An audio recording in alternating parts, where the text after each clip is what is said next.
র্যাবের একটা ব্যাটালিয়ন আমাকে প্রোটোকল দিয়ে নিয়ে আসছে, কত লক্ষ মানুষকে ঠেলে লাঠি চার্জ করে রক্তাক্ত করে যে আমাকে আনা লাগছে, এটা বোঝানোর মতো না যদি আপনারা না দেখতে পেতেন।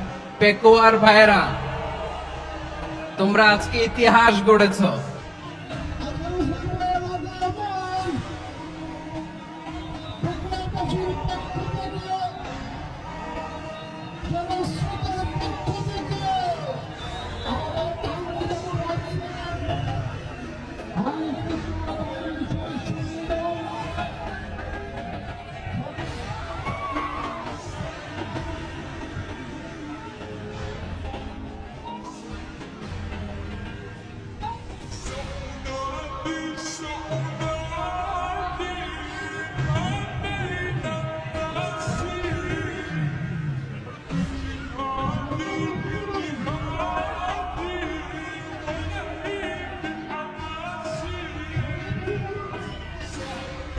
আসসালামু আলাইকুম ওয়া রাহমাতুল্লাহি ওয়া বারাকাতুহু।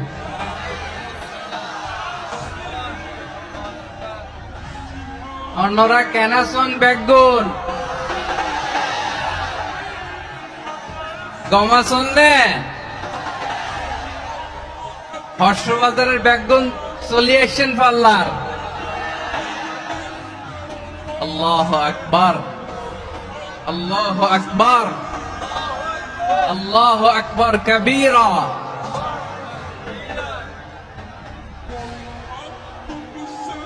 প্রিয় ভাইয়েরা, আপনারা সবাই ভালো আছেন? সবাই ভালো আছেন? আপনারা অনেক কষ্ট হয়েছে আপনাদের, আমি জানি। আর অল্প সময় একটু কষ্ট দিব। সকাল 10টা থেকে রাত 10টা পর্যন্ত 12 ঘন্টার একটা প্রোগ্রাম। এই তো 10টা বাজতে আর অল্প কিছু সময় বাকি, আমি শেষ করে দেব ইনশাআল্লাহ। 3 দিন আগে আসছো? আচ্ছা, মাশাআল্লাহ, মাশাআল্লাহ। আমাদের একটা প্রতিবেশী দেশ আছে, আমরা আমাদের দেশ নিয়ে যত ভাবি তারা তার চেয়ে বেশি ভাবে। কথা বুঝতেছেন না? আরো ভেঙে বলতে হবে। আমরা আমাদের দেশ নিয়ে যত উদ্বিগ্ন, এদের আরো টেনশন বেশি। বলেন, আমাদের দেশে শান্তি আছে না নাই? আমরা হিন্দু মুসলিমে কখনো দাঙ্গা লাগে? আসতে বলেন, কেন লাগে? ওদের পূজা পার্বণে আমাদের মাদ্রাসার ছেলেরা যে পাহারা দেয়, চিল্লায় বলেন ঠিক কি না? আমাদের তাফসীর মাহফিলের সময় ওরা ডিস্টার্ব করেন, ঢোল বাজায় না। ওদের পূজা পার্বণের সময় আমাদের তাফসীর মাহফিলের ডেট হলে আমরা চেঞ্জ করে দেই। সুবহানাল্লাহ, কি সাম্প্রদায়িক সম্প্রীতির রোল মডেল। আর ওই বাংলাদেশের ব্যাপারে তারা অনেক ডিসইনফরমেশন ছড়াচ্ছিল। ভারতের অনেকগুলো গণমাধ্যম, আমি জেনারেলাইজ করব না, আমাদের প্রতিবেশী দেশের সব গণমাধ্যমকে আমি দোষ দিতে চাই না। অনেকগুলো গণমাধ্যম তারা ডিসইনফরমেশন শেয়ার করেছে। ডিসইনফরমেশন আর মিস ইনফরমেশনের পার্থক্য আছে। মিস ইনফরমেশন না জেনে ভুল বুঝে একটা মিথ্যা বা ভুল তথ্য ছড়িয়ে দেয়া, এটার ক্ষমা আছে। এটার কি আছে? আর ডিসইনফরমেশন মানে ইচ্ছা করে, প্ল্যান করে, ম্যাপ করে, ছক এঁকে মিথ্যা, গুজব, রটনা সোশ্যাল মিডিয়ায় ছড়ানো। এটার ক্ষমা আছে? আওয়াজ করে বলেন, ক্ষমা আছে? ভারতের কিছু গণমাধ্যম তাই করেছে। আমরা ব্যথিত হয়েছি, আমাদের হৃদয়ে রক্তক্ষরণ হয়েছে। আমাদের প্রতিবেশী দেশকে বলতে চাই, আমাদের দেশ নিয়ে আপনাদের ভাবার দরকার নাই। নিজের চরকায় তেল দেন, নিজের দেশ নিয়ে ভাবেন। গত মাসের ভয়েস অফ আমেরিকার রিপোর্ট, বাংলাদেশে সংখ্যালঘু জনগোষ্ঠী আগের চেয়ে বেশি নিরাপত্তা পাচ্ছে। Report voice of America, Muslim report নাকি? মুসলিম জরিপ, ভয়েস অফ আমেরিকা। কথা বুঝে নাই বোধহয়। ভয়েস অফ আমেরিকা কি আমাদের রিপোর্ট? না, ভয়েস অফ আমেরিকার জরিপ বাংলাদেশের সংখ্যালঘু জনগোষ্ঠী আগের চেয়ে ভালো নিরাপত্তা পাচ্ছে।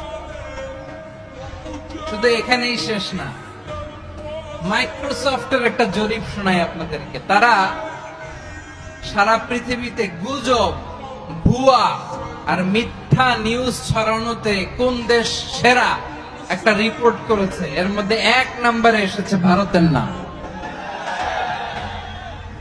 মাইক্রোসফট তো মুসলমানরা চালায় না, কথা বুঝে নাই বোধহয়। প্রতিবেশী দেশকে বলবো, আপনারা নিজের চরকায় তেল দেন, আপনারাও শান্তিতে থাকেন, আমাদেরকেও শান্তিতে থাকতে দেন। সব চেঞ্জ করা যায়, প্রতিবেশী চেঞ্জ করা যায় না। আমাদের ল্যান্ড তাদের ল্যান্ড, পাশাপাশি। আমরা চাই তারাও সুখে থাক, আমরাও সুখে থাকি, ঠিক কিনা? কিন্তু প্রতিবেশী হলে বন্ধুত্বপূর্ণ আচরণ করতে হয়। প্রতিবেশী যদি বন্ধু না হয়ে প্রভু হতে চায়, এরকম দানব প্রতিবেশী কেউ চায় না। ভারত যদি বন্ধুত্ব উপহার দেয়, আমরাও বন্ধুত্ব দিব, কি বলেন? তারা যদি বন্ধু সুলভ আচরণ করে, আমরাও বন্ধুত্ব উপহার দেব। কারণ আমাদের পররাষ্ট্র নীতি হচ্ছে সবার সাথে বন্ধুত্ব, কারোর সাথে বৈরিতা নয়। আলহামদুলিল্লাহ বলেন, কত চমৎকার পলিসি আমাদের। আমরা নির্বিবাদী, আমরা বাংলাদেশিরা শান্তিকামী। We are proud of that. এজন্য আমরা গর্ববোধ করি। আমাদের পররাষ্ট্র নীতি সবার সাথে বন্ধুত্ব, কারোর সাথে শত্রুতা নয়।